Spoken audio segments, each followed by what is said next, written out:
Senang sekali pada pagi ini bisa kembali bersama-sama dengan Bapak Ibu, dan saya diberikan satu tema oleh Bapak Kepala.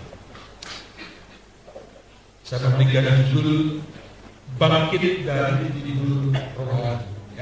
Bangkit dari Tidur Rohani. Nah, kita akan melihat satu bagian firman Tuhan yang mendasari dalam bagian ini di dalam kitab Injil Matius pasal yang ke-26. Kita membaca ayat 36 sampai dengan ayat yang ke-46.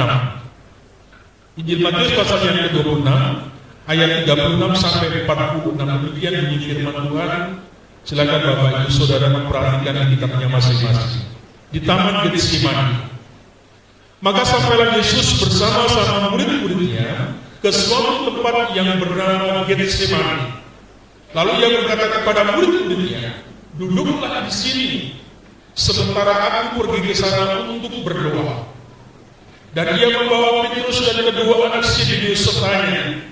Maka mulailah ia merasa sedih dan getar.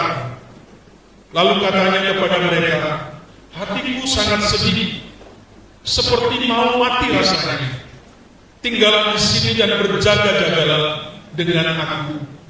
Maka ia maju sedikit lalu sujud dan berdoa katanya, "Ya Bapa, jikalau sekiranya mungkin, biarlah cawan ini lalu daripadaku. Tetapi janganlah seperti yang ku kehendaki, melainkan seperti yang Engkau kehendaki." Setelah itu ia kembali kepada murid-muridnya itu dan mendapatinya mereka sedang tidur. Dan ia berkata kepada Petrus, "Tidakkah kamu sanggup berjaga-jaga 1 jam dengan aku? Berjaga-jagalah dan berdoalah, supaya kamu jangan jatuh ke dalam pencobaan.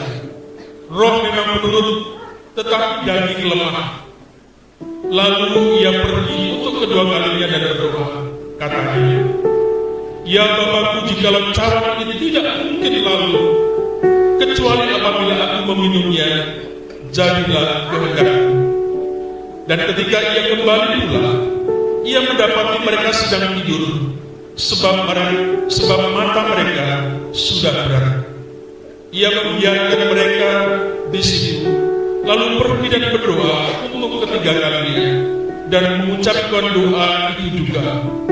Sesudah itu ia datang kepada murid-muridnya dan berkata kepada mereka, "Tidurlah sekarang dan istirahat.